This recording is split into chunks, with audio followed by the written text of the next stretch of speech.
I am here to discuss on how are we going to find the standard equation, the vertex, focus, the rectrix, axis of symmetry, and the endpoints of the latus rectum from the given standard equation of the parabola.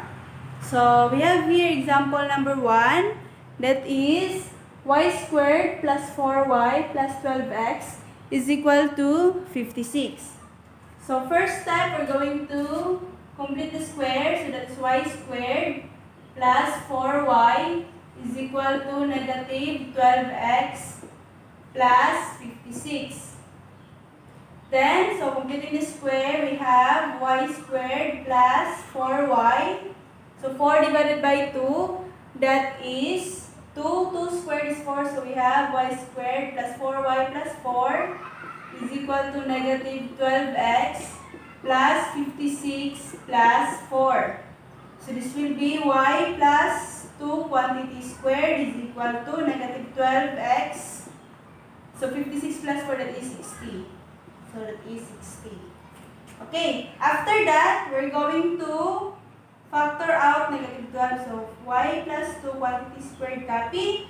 Factor out ang negative 12. So we have x minus 5. So with this given standard equation, so we have now our standard equation. Okay, so with the given standard equation, what will be our vertex? So our vertex is hk. So what is our h and what is our k? So v natin, we have our h, that is 5. And our k, that is, since y plus 2 ito, this will be negative 2. Okay, now let's solve for a. So solve tayo for a. So for a is equal to negative 12. So a, divide both sides by 4, that is negative 12 over 4. So we have a is equal to negative 3. Okay, so next we have our focus. So we can now solve for our focus. So we have focus, or we cannot find our focus, that is h plus a, h plus a, then we have k, copy. Okay, so our focus now will be f. What is our h? So we have 5. Since plus negative 3, then we have our k. What is our k? Copy, we have negative 2.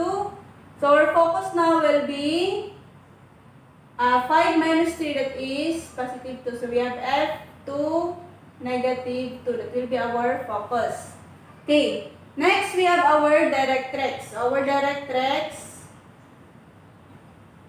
that is equal to x, that equal to h minus a. So we have here, what is our h? That is 5 minus negative 3. So we have 5 plus 3, that is 8. So x is equals to 8, that is our directrix. Then we have our axis of symmetry. So our axis of symmetry, we have y is equal to k. So what will be our k? That is negative 2. Okay? Then we have our endpoints. So endpoints of latus rectum. Endpoints of our latus rectum. That is h plus a,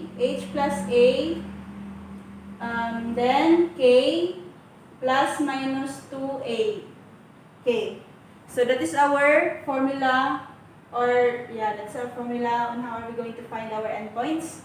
So we have point 1, that is h5 plus negative 3, comma, k.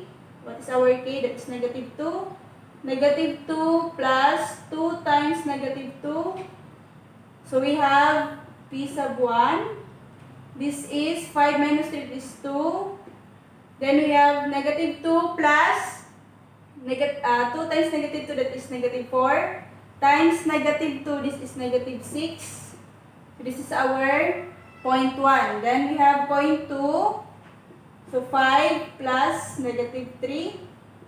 Negative 2 minus 2 times negative 2. So we have point 2. 5 plus negative 3, this is 2.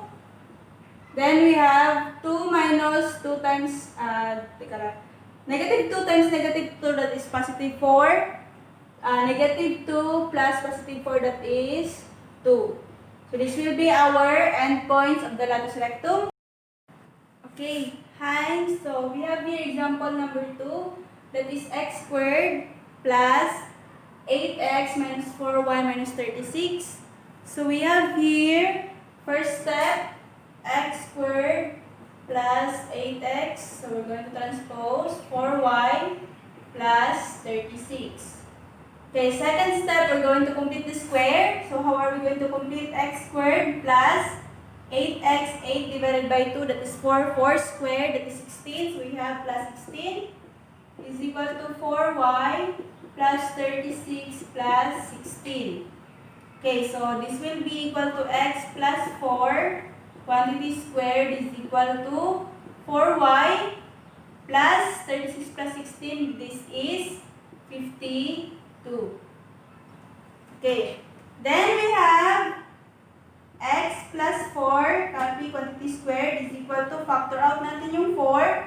We have 4 times y plus, this is 13. So this will be now our, this will be your standard equation of the parabola. Standard equation. Okay, so now we can solve for the vertex. What will be your vertex? Then solve for A. Okay, what will be your vertex based on the standard equation? That will be V. This is our H, this is our K. So we have, our vertex is HK. So this will be, this is positive 4, there will be negative 4. Then we have negative 13.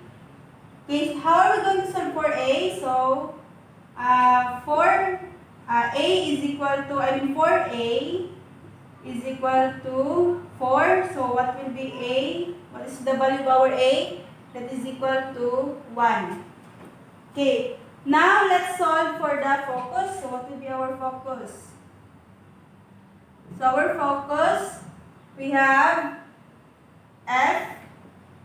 Since we are along the vertical axis, so this is H, K plus A. That is our focus. So this is F. So we have our H, copy, negative 4. Then we have K, copy, negative 13 plus 1. So our focus now will be negative 4 and negative 12. Okay, so we have now our vertex, our standard equation, and our focus.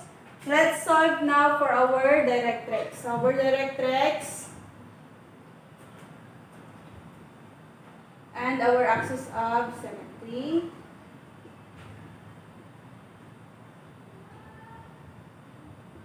And we also have endpoints of latus rectum. So the directrix, this will be y is equal to k minus a.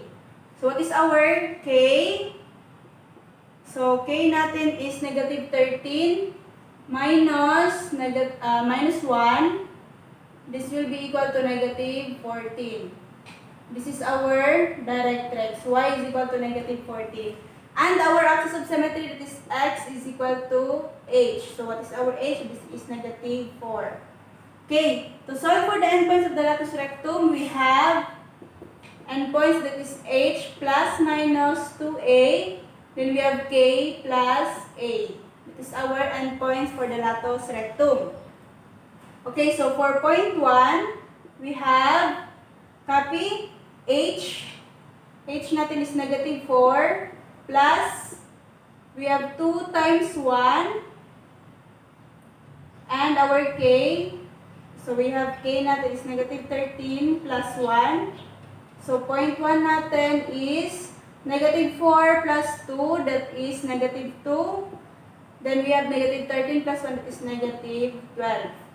And we have our 0.2, that is negative 4 minus 2 times 1. Then negative 3 plus 1. So 0.2 natin is negative 4 minus 2, that is negative 6. And that is negative 12. So we have now our standard equation, vertex, focus, directrix, axis of symmetry, and endpoints of the latus rectum. So that's how you do solve for the standard equation. Find the vertex, focus, directrix, axis of symmetry, and endpoints of the latus rectum given the general equation along the vertical axis. So that's how you do this.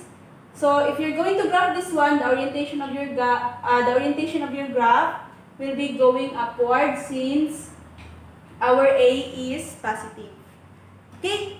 So I hope you understand. So if you have question, kindly message me on the Schoology account or just message me on the Facebook if you cannot access the Schoology. Okay, thank you. Hope you understand our lesson.